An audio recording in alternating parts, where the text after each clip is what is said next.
Hi, and welcome back to Cotton Creations. So today, my video is inspired from the vegan street fair that I went to a couple months ago.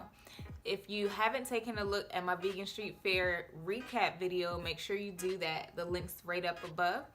And when I was at the vegan street fair, I saw these cute crop top sweatshirts and it had vegan across it. They were so cute, but of course that price tag was not cute, honey. So the DIY queen herself was thinking, I can for sure make this on my own for a fraction of the price, and that's exactly what we're doing today. So if you're interested in seeing how I make my vegan crop top sweatshirts, be sure to stay tuned. So this is just a plain sweatshirt crop top that I picked up from H&M. So when I got home, I went online to Etsy to see if I could find a vendor that offered the iron-on decals, and I found some.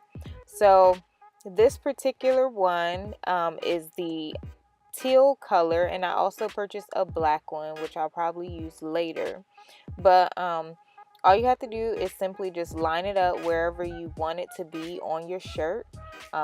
Don't do like me. Mine's a little bit off, unfortunately, but you can't really tell once I put it on, so that was good.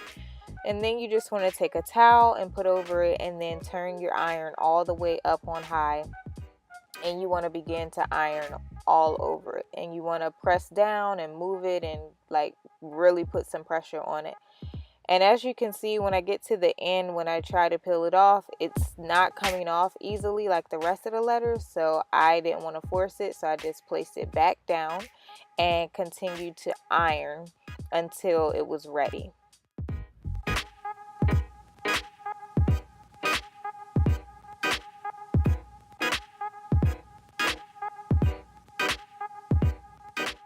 So in terms of cost, the sweatshirt was $12.99 and the decal was $7.50. So I ended up spending $20.50 to make my own crop top sweatshirt. And like I said, that was a fraction of the price of the $40 one at the vegan street fair. So I'm happy with the results. As you can see, I'm doing a little dance. So tell me what you guys think. I'm dying to hear. So drop me a comment below. Let me know what you think. And if you like this video, make sure you give me a thumbs up. And if you want to see more videos like this one, be sure to subscribe and turn the notifications on so that you don't miss out when I post. And thanks for watching.